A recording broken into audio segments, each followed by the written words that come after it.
چې چا په مخ باندې ږیره روډ شوې ده وړا وړا یې وکاټکایي یې سراوي وي چې دغته سره لړمون د هر ویښته په بدل شي یو لړم مقررای او چې چا تیرای وکاټي کې هغې ته تیر لړم او چې چا سپینه یو بیا کاټکایي دغې ته سپین لړم دغه د ورځې د قیامت رسه دغه سړي ته په دې ذریعې سره سزو میلاوېږي بیکرې مودي شي یوه واقعه لیکلې ده دوه پټنرونې ملګرې وي هغې په ګاډه باندې ټراک کړه او چلوو اکسیډنټ یې وکړو په یو وخت خو دا رابطې نه وې ټلیفوني نه څه دواړه یې پکښې مړه شول د یوه ږیره وه یوه ږیره کټ کوله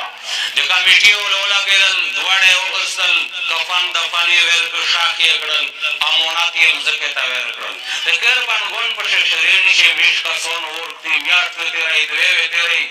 چې کله ګرځېدل هغه ټراک یې په کباړ ښه مینده کړو ورته ویل چې دغه ټراک کسان چېرې دي ورته ویل چې هغه خو اکسیډنټ کړه ده او دواړه مړه دي او دا خو کمیټي ول په میش خرڅ کړه ده وایي چې کوم ځای چې شاخ دي کمیټي ورته ورغلل هغه ورته ویل چې جي ویل خو ډېر انتظار وکړو امونات مې ویلي خو اوس خو ډېر وخت په تېر ده ډېر وتلی قابل نه دي اوس ته ویل دا شول کوي چې مردګان ور پرېږده یې توسې سیې او دي دغه دی توسې کسان میش شاخ کړی دي عزتمند دی چا خپل تر زړه کېږي چې زه دی او یا نه وي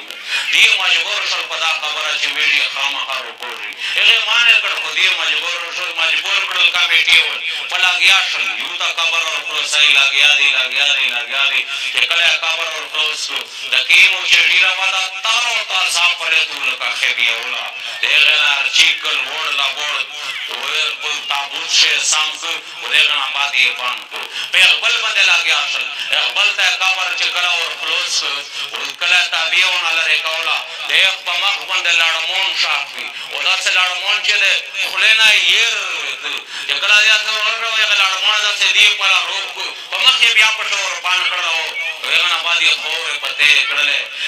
پلانپوري صاحب لیکلي دي چې دا ویلې په دا مخ لړمون لاکوي دا دغې د وجې نه چې چا په مخ باندې ږیره روډ شوې ده وړا وړا یې وکاټکایي یې سراوي وي چې دغته سره لړمون د هر ویښته په بدل شي یو لړم مقررای او چې چا تیرای وکاټي کې هغې ته تیر لړم او چې چا سپینه یو بیا کاټکایي دغې ته سپین لړم دغه د ورځې د قیامت رسه دغه سړي ته په دې ذریعې سره سزو میلاوېږي عزتمند الله رسول خو مور ده سره ډېره وفا کړې ده موږ ولې جفا کوي موږ ولې ظلم کوي موږ د الله رسول زندګي ولې نه خوښوي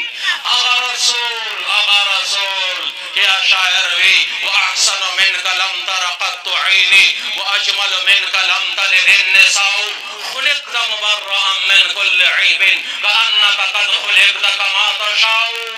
شاعر وي چې واحسن منك لم تر قط عيني پتونه حسین بیا د مشترک لیدله نه ده واجمل منك لم تلد النساء پتونه جمیل انسان بیا مېر نه ده پیدا کړه خلقت مبرأ من كل عيب د هر عیب نه الله داسې پوک پیدا کړی كأنك قد خلقت كما تشاء وایه چې تو څرنګې ویلو د هغې غوندې الله جوړ کړی ای نبي سنت میشته بند نه راښیي هغه شاعر وي حسن یوسف دم عیسی ید بیضا داری آنچه خوبان خمادارند تو تنها داری د یوسف علیه السلام حسن د موسی علیه السلام ید بیضا د عیسی علیه السلام دم د ټولې انبیا کرام خوبي چې په چاټې دي هغه محمد مصطفی ده د هغ سنت میشته بند نه راکوي لکل نبي فی الانام فضیله د هر نبي په انسانونو کې یو مقام و مرتبه و جملتها مجموعة لمحمد شاعر وی چې د ټولې انبیا کرام انعامات الله جمع کړي دي په محمد مصطفی کې موجود دي د محمد مصطفی سنت ته خوان نه لري ورته دا میشته خوان نه راکوي خدای د محشر په میدان شامشته سي ټوله پریشان په قبر شا پریشان زندګي د خامې سره تېره کړله آخرت شا پریشان ترمذي شریف حدیث ته الله رسول فرمایي چې الله د طرف نه مو ته په دا دوې خبرې چې اختیار روکړی شو چې کومه یوه دې خوښه ده دا دې خوښه ده چې دا نیم امت ته بغیر د حساب نه جنت ته لوړ شي که دا دې خوښه ده چې ته چې چا په باره کې سفارش کوې هغه الله رسول صحابیو ته وایي چې به دا نیم امت علمو خوښه نه کړه داسې به وایي چې چا چې زه سفارش کوم څه معنا چې دا ټول ګناهګارانو سره بېزتیم هغه چې د محمد مصطفی سنت بعد ورته درشي دې مر پیغام دی کوي دغه پر محمد صلی الله علیه وسلم کوي ان شاء الله واخر دعوانا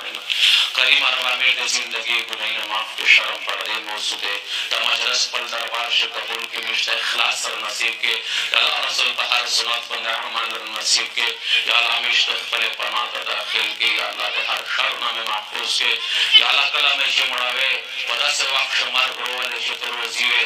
داسې وخت مرګ نه موسط چې ته ناراض وې قبر آخرت میں بخوری ماں کے معاشر میں دور شمر و سوا ماں کے یا اللہ دا مجلس قبول کے صلی اللہ علیہ